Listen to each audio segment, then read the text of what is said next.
Thank you, Mr. Senate President. Thank you, distinguished Majority Floor Leader. I rise to make a brief manifestation in response to the events of recent days.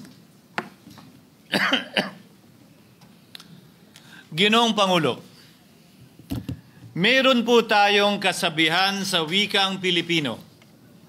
Kapag nagturo ka ng daliri sa iba, may tatlong daliri na nakaturo palagi pabalik sa iyo. Sa mga nakaraang linggo, malinaw na nililihis ang galit ng taong bayan tungkol sa mga ghost at substandard flood control projects mula sa mga totoong may kasalanan patungo sa Senado at sa ilang mga miyembro nito. Tila pilit na ginagawang panakipbutas, ika nga at fall guy, at diversyon ang mga senador palayo sa Kamara at sa mga tunay na may sala. Klarong-klaro po ang script nito. Ipitin ang tatlong dating DPWH officials, pakantayin sa kanila, mema banggit lang na senador, habang pinagtatakpan ang mga congressman na tunay nakasabwat nila sa mga lugar na ginagalawan nila. Simple ang patunay dito. Kapanipaniwala ba na wala silang kinausap na kahit isang congressman nakaupo na totoong may hawak ng mga distrito sa lugar na ginalawan nila sa hinaba-haba ng testimonya nila dito o sa Kamara? Banggit sila ng banggit, name drop sila ng name drop ng pangalan ng senador. Maski na klaro naman kung inyong papakinggan na wala silang masabing direktang nakausap o binigyan ng anuman. Lahat ito para lamang ipako ang mga senador sa media at sa publiko at ilayo ang atensyon sa Kamara at mga congressman. Bakit nga ba? Dahil tila mas malaking isda, ika nga, mas mataas, mas kilala ang mga senador kumpara sa congressman? Umaasa sila na maiibsan ang galit ng tao sa kanilang mga anomalya ukol sa flood control at tuluyan na silang makakatakas mula sa anumang pananagutan. Isang tao lamang, Ginoong Pangulo, ang nasa likod ng script at sarswelang ito. Siya ang dahilan ng kaguluhan, pagkakaaway-away, pagkakawatak-watak na ngayon yumayanig sa ating bayan, maprotektahan lamang ang sarili niya. Ang pangalan niya ay matagal nang bulong-bulungan sa bawat sulok ng bansa, pero ngayon, unti-unti nang sinisigaw ng taong bayan.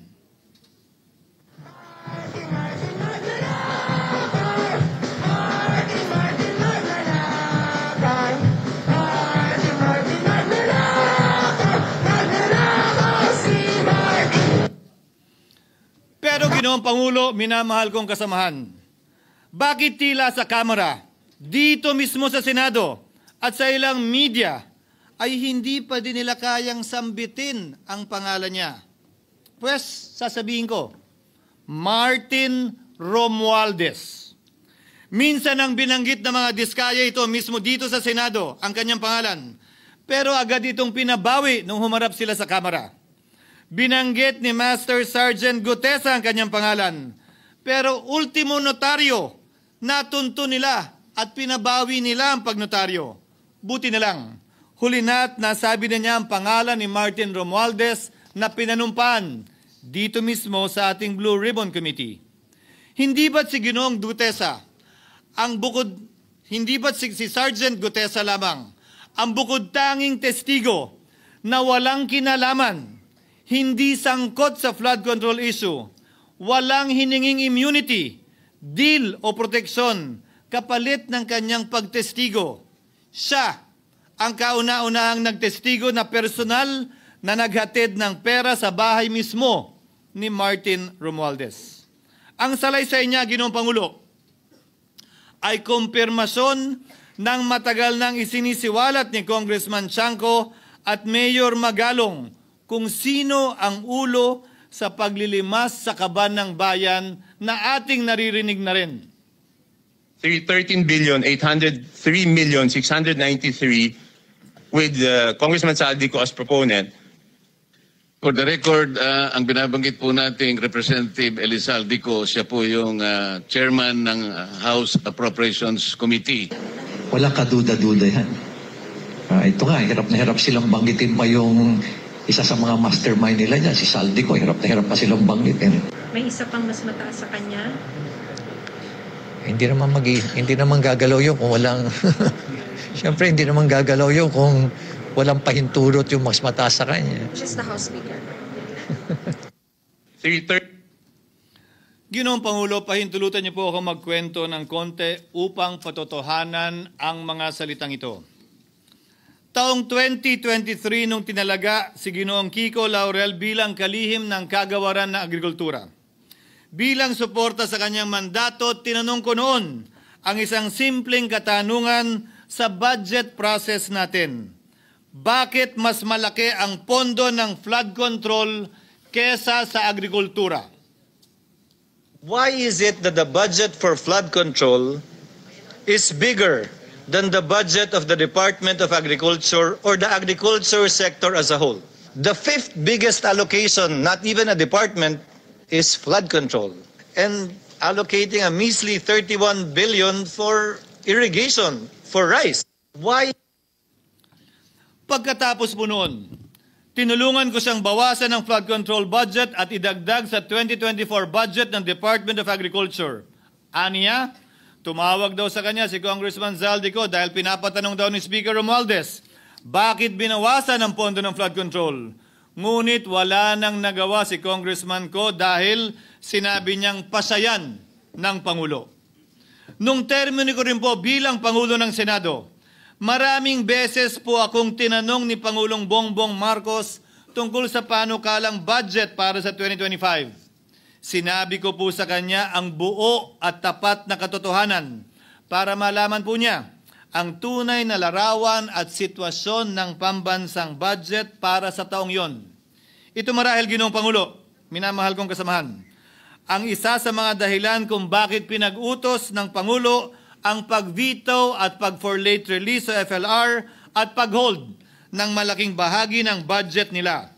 Marahil, isa rin ito sa mga dahilan kung bakit ninais ng Pangulo na matanggal si Congressman Zaldico bilang chairman ng House Committee on Appropriations dahil sa mga inilahad ko at marahil na-discover din ng Pangulo kaugnay sa 2025 budget. Hindi malayo, Ginoong Pangulo, na naganap din ang mga ito noong 2023, 2024 at mga nauna pang budget kung saan napakaraming ghost at substandard projects ayon kay Secretary Vince Dizon at ayon mismo sa talumpati ng ating kasamahan na si Senator Ping Lacson. Ngunit marahil ay walang naglakas loob na sabihin ang katotohanan kay Pangulong Marcos o magsumbong sa kanya kaugnay sa ilang mga bagay na ito bago ako. Nais ko din pong kumpirmahin ang sinabi ni Congressman Toby Chanco na ang pag-file ng impeachment complaint laban kay Vice President Sara Duterte ginamit na paraan ni Speaker Romualdez para mag-release ng pondo nila na naka-FLR or for late release bago mag-eleksyon. Maski na alam po niya na hindi po ito kayang talakayin ng Senado hanggang sa Hunyo pa mula nung simula. Ulitin ko, ginamit ni Martin Romualdez ang FLR at ang pangalan ng Pangulong Marcos upang itulak ang kanilang unconstitutional na impeachment complaint. Sabi nila, pumirma kayo dahil kung hindi lalabas ang pondo nyo na naka-FLR bago mag-eleksyon. Subalit, Ginoong Pangulo, hindi ito umubra.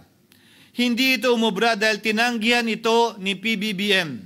Sinabi niyang walang ganyang uri ng usapan at sinabi niyang hindi niya gagawin yon. Kaya't hanggang ngayon, nananatili pa rin for late release ang mga questionableng pondo nila. And that is why, Mr. President, distinguished colleagues, at the height of the impeachment controversy and amidst the passion of some sectors to remove the Vice President at all costs, I urged prudence and level-headedness because I knew that greed and not accountability was the reason behind it. In the end, Mr. President, the Supreme Court vindicated us.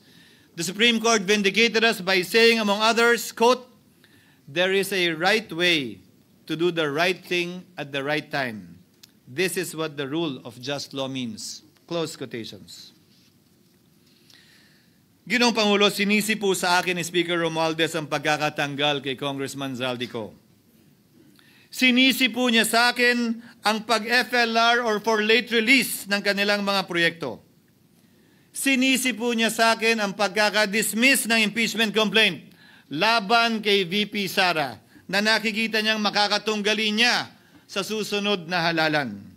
Sinisi din niya po sa akin ang pagkakasira ng kanilang maitim na balakin sa 2025 budget na nagawa nila ng walang balakid na mga nagdaang taon. Ginoong Pangulo, naging tapat ako at ginawa ko lamang ang aking tungkulin. Kung ano ang tingin kong tama at nararapat para sa bansa at sa sambayanan. Subalit, sa kabila po nito, nagsimula na ang lahat ng bira, paninira at kaso laban sa akin at sa Senado. At ang nasa likod ng lahat ng ito, walang iba kung hindi si Martin Romualdez.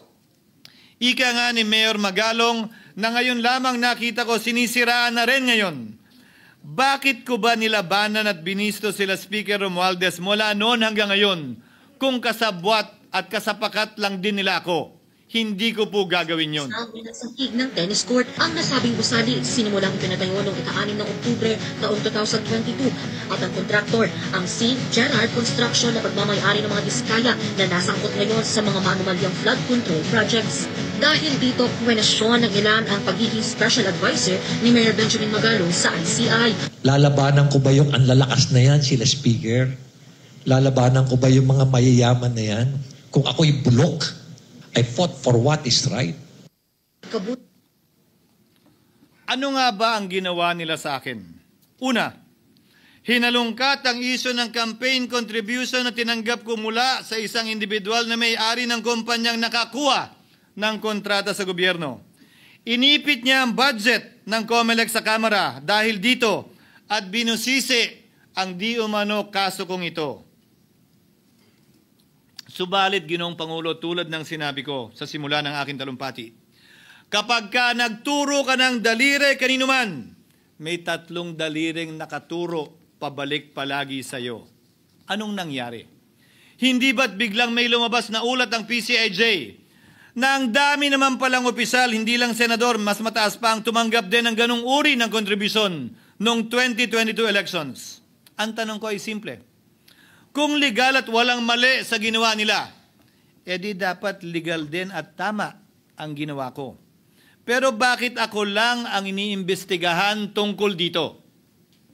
Higit pa doon, Ginoong Pangulo, hindi ba tayon kay Mayor Magalong merong 67 na miyembro ng Kamara na kontraktor?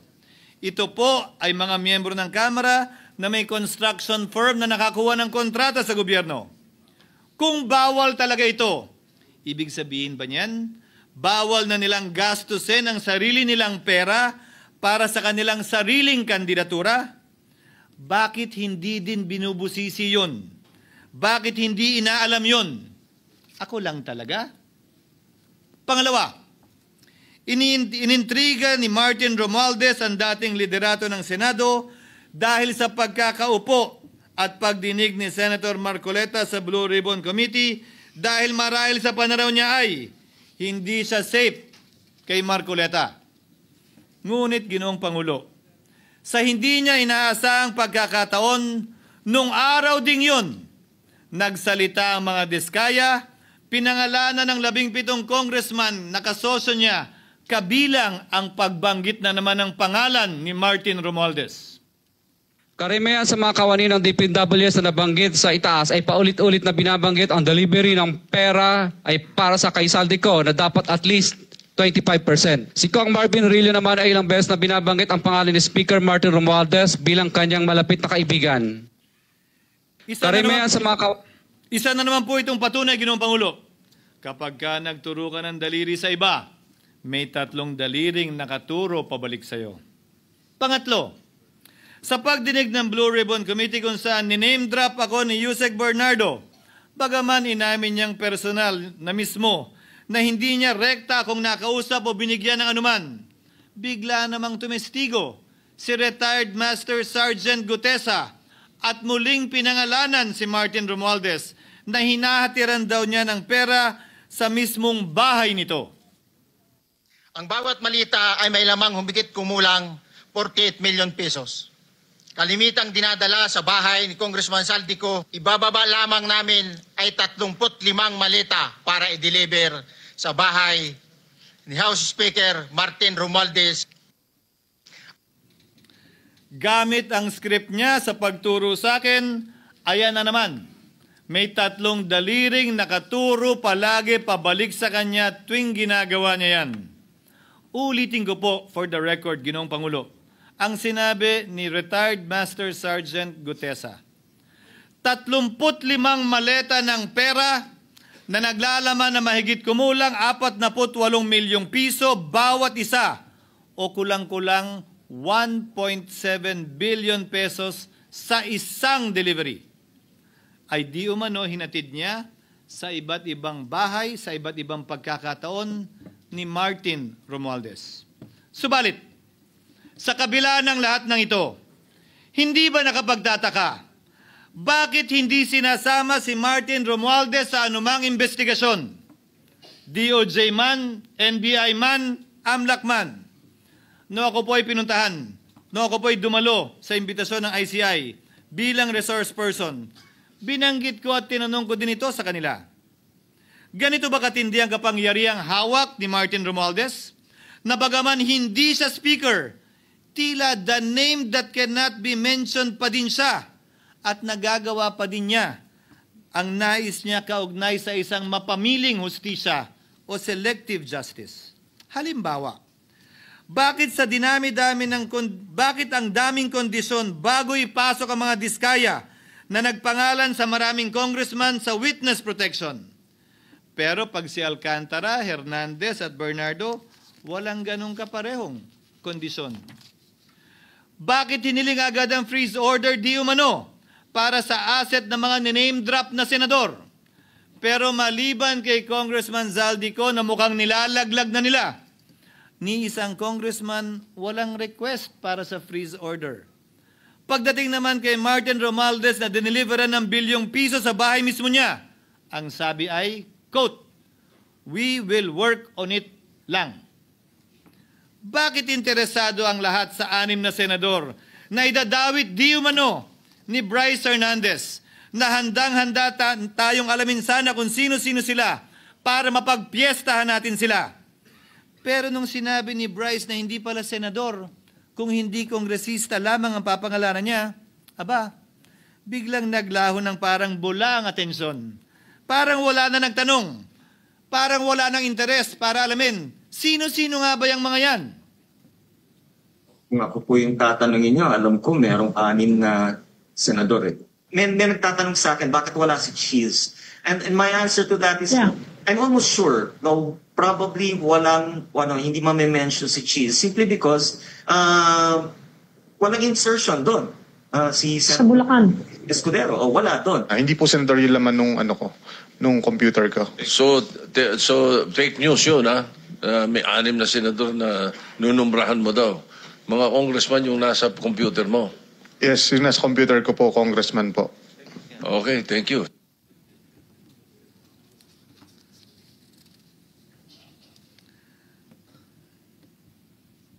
Nagkataon lang ba, Ginoong Pangulo, na ang mga nakaupong senador na dinidiinan sa ngayon ay ang dating Pangulo, dating pro tem, dating punong mayoriya ng Senado, na lahat nagkataon din lang ba na bumoto kontra sa depektibong impeachment ni Vice President Duterte o talagang tinumbok lang kami? In other words, Mr. President, are we truly for transparency and accountability, or are we merely offering a politically convenient sacrificial lamb in an attempt to appease the rage of the people? What is painful, Mr. President, is that along the way, reputations have been disparaged and tarnished. Innocent persons have been implicated, and the Senate is slowly but surely being destroyed. Nagkataon lang po ba na ang lahat ng ito o ito'y sumusunod sa isang script, direksyon at basbas ni Martin Romualdez? Sa kanyang script na naglalayong ilihis ang galit ng bayan mula sa kanya at sa mga kasabwat niya at ituro ito sa Senado at mga senador. Ginoong Pangulo, ang script at sarswelang ito ay di uubra dahil napakalayo po nito sa katotohanan. Napakasama sa panlasa at tinitiyak ko sa inyo, hindi po ito matatanggap at lulunukin ng sambayanang Pilipino. I've been in public service for 27 years. I've never been accused nor charged with corruption. This is the sterling record which they are trying to tear down, and I tell you, they will not succeed. I will defend myself, Mr. President, against these malicious and false allegations. In fact, I have already filed and will be filing necessary and appropriate charges against my accusers and prove them wrong. And with the help of the Almighty, I will be vindicated and declared innocent, I am sure. Kaya ko po ipagtanggol ang sarili ko, Ginoong Pangulo. Ngunit, Ginoong Pangulo, sino po ang nagtatanggol sa ating institusyon? Kaya't ang aking tanging hiling po sana sa inyo, Ginoong Pangulo, at sa ating mga kasamahan sa Senado. Labanan po ninyo at huwag niyong pahintulutang ang mapamiling hustisya na lantarang nangyayari sa harap natin ngayon. For what is happening now is selective justice and mob justice. Members of the Senate have been thrown off a cliff before the court of public opinion in an attempt to mollify the people's rage, thereby covering up the real perpetrators and giving them a chance to get away. Mr. President, I will not allow justice to be weaponized against the innocent to protect the guilty. Because this corrodes the legitimacy of the law before our people's eyes. Wala pong naniniwala. Bagkos lahat nagtatanong, bakit walang congressman na kasama sa investigasyon? But what about the other congressmen in Bulacan? Why haven't they been questioned? Called out, yeah. You think that they do not know what's going on? Ginoong Pangulo, mga minamahal kong kasamahan, huwag po tayong sumunod sa script ni Martin Romualdez. Labanan po natin ang script na ito. Pasagutin at imbestigahan lahat ng niname drop at nabanggit, congressman man, senador man at iba pang opisyal, at dapat kasama dito si Martin Romualdez. Ginoong Pangulo, hindi ba natin nakikita na pili tayong pinag-aaway-away? Mayaman, mamamayan laban sa lingkod bayan, lokal laban sa nasyonal na opisyal, congressman laban sa kapwa congressman, at ngayon, senador laban sa kapwa senador, pamilya laban sa pamilya, Pilipino laban sa kapwa Pilipino. Ginoong Pangulo, tandaan po natin, mas madaling manipulahin at ang nag-aaway at nagkakawatak-watak na bansa. At ito ang eksaktong gusto nilang mangyari. Ito, sa aking paniniwala, ay bahagi pa din ng script at sarswela na nais palaganapin ni Martin Romualdez upang lituhin, guluhin, linlangin at sirain ang ating lipunan at bansa para lamang huwag siyang mabisto. Sana ay huwag nating payagang mangyari ito. Ginoong Pangulo, tulad ng sinabi ko sa simula ng aking talumpati, sa kada mapang-akusa at mapanghusgang daliri na ituturo ninyo sa inyong kapwa, lalo na kung walang basehan, merong 3 daliring palaging nakaturo sa iyo pabalik. Sana po, maging mapanuri tayo. Huwag dali-daling magturo at maghusga dahil lamang sa napakinggan. Huwag tayong sumabay, kumampi, at magpadala sa script at sarswela ni Martin Romualdez. Kung kayo ay kakampi ni Martin Romualdez, pues sumunod kayo sa gusto nila.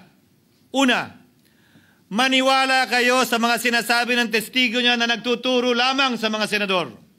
Pangalawa, ibuhos niyo ang galit niyo sa Senado at ng mga senador at palayo kay Martin at sa mga congressman. Pangatlo, pagdudahan at sirain niyo si Sergeant Gutesa na bukod tanging hindi nakinabang at walang bahid at hiningi anumang kapalit sa pagsabi ng katotohanan. Pangapat, huwag niyong payagang mabanggit man lang ang pangalan ni Martin Romualdez. Panglima, huwag niyong payagang ipatawag si Martin Romualdez sa anumang investigasyon.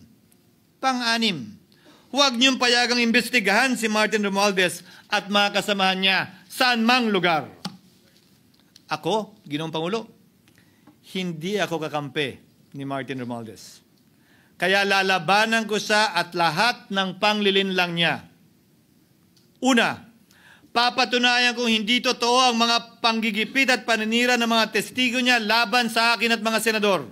Pangalawa, tututulan ko ang paglilihis at diversyon na ginagawa niya palayo sa kanya at sa Kamara.